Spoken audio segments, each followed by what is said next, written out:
What's happening, y'all? The assassin like no other is coming here to bring you my third installment of my Berserk reviews. Now, Berserk volume reviews, until I catch it. It's been at least a month since, I believe at least a month since I dropped a Berserk review, and I've had, over the last few weeks or so, a few different dudes are like, yo, unexpected.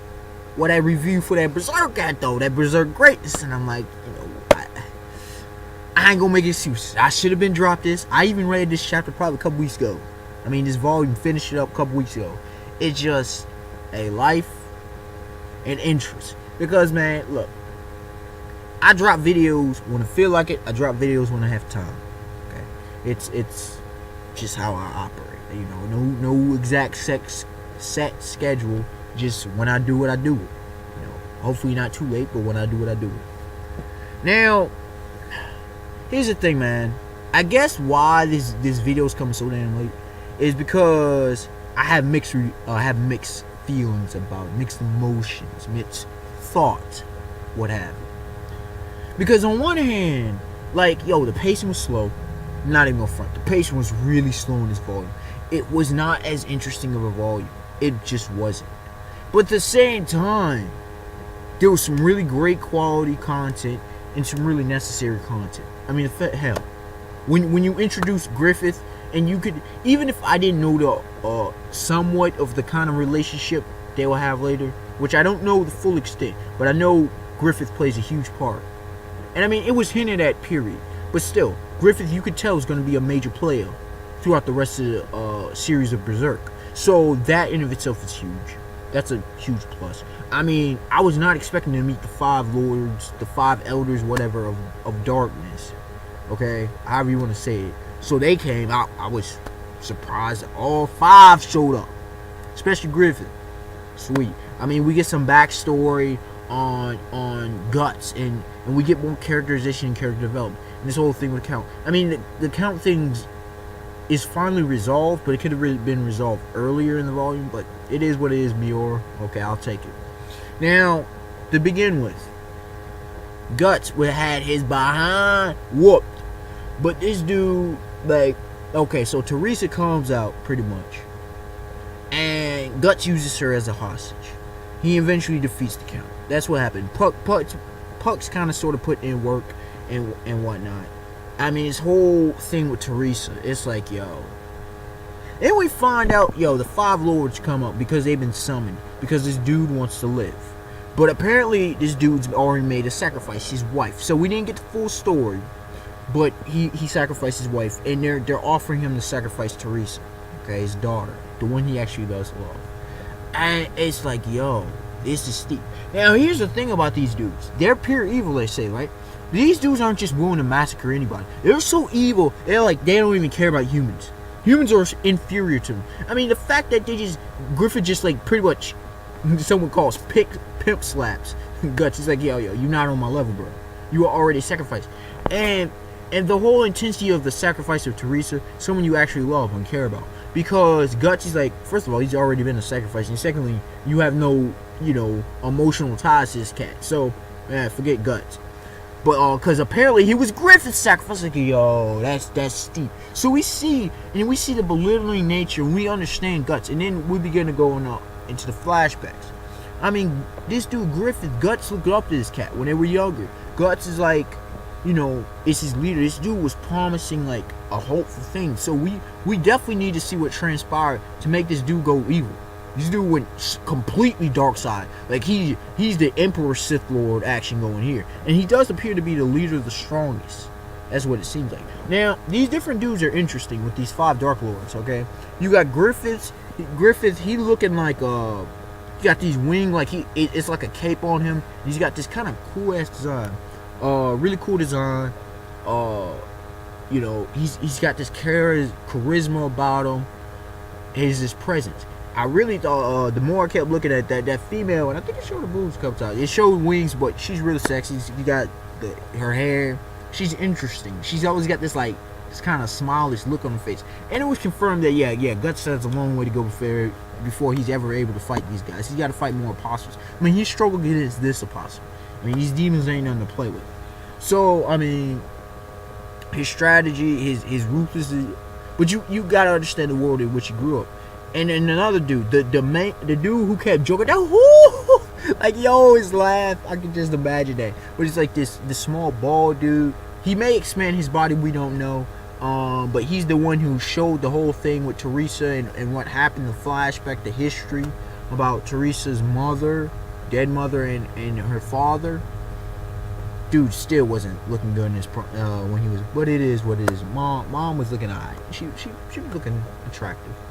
Then there's another dude. He expanded himself, looking like kind of like a fish alien kind of dude. Like he is winning. Like he's interesting. And then there was another cat. I think there was. I can't remember what he looked like, but it doesn't matter. Like yo, that history was disturbing and deep. Cause okay, this dude, he's going to eradicate this he calls it heretic religion, and I'm on the fence with it. I understand people, should have their views and beliefs, but some of this stuff is disturbing. It's disturbing because of the scene we saw. This dude comes back in his own castle, in his own home, and his own wife. The freaking orgies happening. I mean, you got homosexual relationship. You got freaking just dudes sleeping with, having sex with females right on the spot. All these nigga bodies, you have this lesbian action, like all this straight up bisexuality, pansexuality. I mean, this orgy, and then you have this goat god, this goat demon god, this demon goat god. Like it's bisexual. It has boobs and like you got women all up on it, including Teresa's mother, and it's like yo. This junk is steep and severe. It's like, yo, are you serious? This whole scene. And they like lick, some of them, not her, but some of them licking up on this. Like, yo, that scene was, whoa, me, like, yo, this is some serious. So, you could understand, but he sacrificed it. He becomes a demon in the process. See, that's what hate does, man. If you can't channel hate properly, this is what it does. You become what you hate. Take that for what it's worth. But this dude couldn't kill Teresa. They opened the gates to hell. This dude got taken in by all these countless souls, and yeah. And Teresa almost fell in, but Guts, having a sense of humanity, he does save her, which is very nice. Puck tried to, but Puck has a lot of understanding to do. And as much as he hates Guts at times, there's something that's drawing him to him, because Guts, he represents a reality of humanity. Like, yo, it's tragic, man. And then we got a flashback. We get the most important, from my view, the most important part of the whole entire volume is the end. It's that Guts flashback. And so this dude was supposed to be discarded, but he wasn't because his mother was holding on to him. And I guess she was close to the troop. I think they were defenders of the castle, if I'm not mistaken. And this dude, he was born, and he was different. I forget the exact thing, but he was different. And they thought it was bad, son, he was weak or something, he needed to die. Or he wasn't crying, but then he cried and he lived. And so Guts, he's there and with his mother, and I guess the castle gets taken and dudes end up mercenary band. I'm guessing the mother died. And he's with the mercenary, and there's like the lead dude especially, like, yo, he's the meanest cat. He's pretty much on beaten up level. Fighting, and Guts is like, yo, I want that boy. He's like, nah, no kitty sword, no kitty armor. Well, there was no kitty armor, but no kid sword. This dude want that big old sword, and we can see what the whole big claymore and how he can swing it so efficiently, like this chunk of iron, as people call it. Yo, on that Mihawk, a little under Mihawk level, like some of these cats, man, the black swordsman. And we see this dude's skill. And even as like a teenager, this dude goes into battle with the mercenaries and he fights alongside him. He gets a kill, and he's like, yeah, and the lead dude, he's interesting because he does respect Guts, but at the same time he pushes him. It's an interesting relationship. Others are like, yo, you pushing the kid too hard, and he's like, nah, man. He got to earn his keep. And the dude goes in, he's like, yo, you got one kill. That ain't nothing, bro. Hey, like, yo, young blood. That ain't nothing. You gonna die if you don't get your behind back into action. Which is true, it's very factual. But at the end, man, yo, this cat Donovan, dog. Like, oh yeah, Guts doesn't get equal pay. Take that for what it's worth, Take that for what it's worth. He's like, most of your pay enough. He gets a couple coins, but most of your pay enough is the fact that we letting your behind live and stay with us. take that for what it's worth. As a child, you know. But yo, this cat Donovan, and I'm like, no, yo, this dude came up and it's like, you know, Guts should have had his blade because there was one point where he had his blade right, he was sleeping with it. Okay, this dude should have had his blade at side. This dude Donovan coming trying to rape this cat. Like, yo, no. But dudes already warning me that like there's rape coming up, a lot of male to male rape in Berserk. Yo, Donovan, yo, this kid is rape. It's like yo, man, it's pedophile stuff, man. I've seen a lot of stuff, and it's not that it was shocking. It was like, what it was is it's surprising because it's like out of nowhere. Like, literally, it's out of nowhere. I know the series started off with, you know, Guts is having kind of sort of sex with the demon chick. I don't know, but like this thing, man, was like, yo, what? Who is this cat? You feel me? And if he does get raped, which I don't know, I've yet to read volume 4, but if he does, I could tell how that definitely would have impacted him.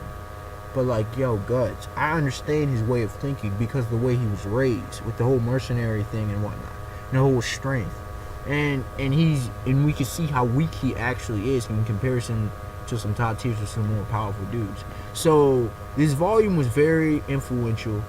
Very insightful, but I mean the pacing was putting me to sleep in certain areas, and I mean it was dragged out with the count, and even though it's a tough decision, like the way it was executed, so I get this trying to think,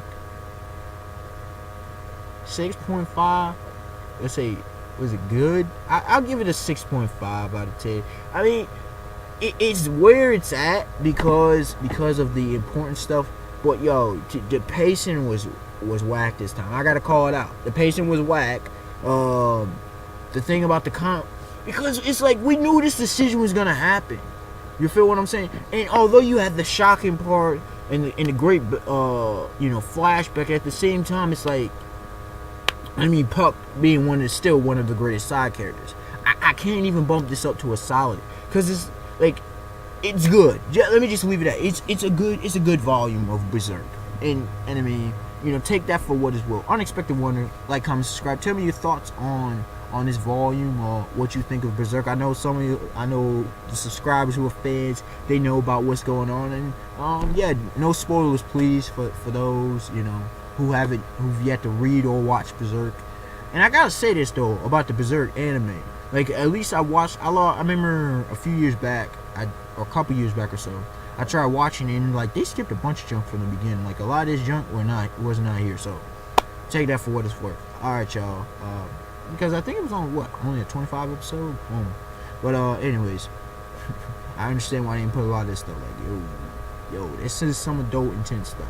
But you know, the intensity was not as much. I'm just gonna be real. The intensity was not as much this time. But I do like the introduction of the 5 Dark Lords and their various personalities. And yeah, till next time, y'all. Peace. Have a beautiful day, beautiful night.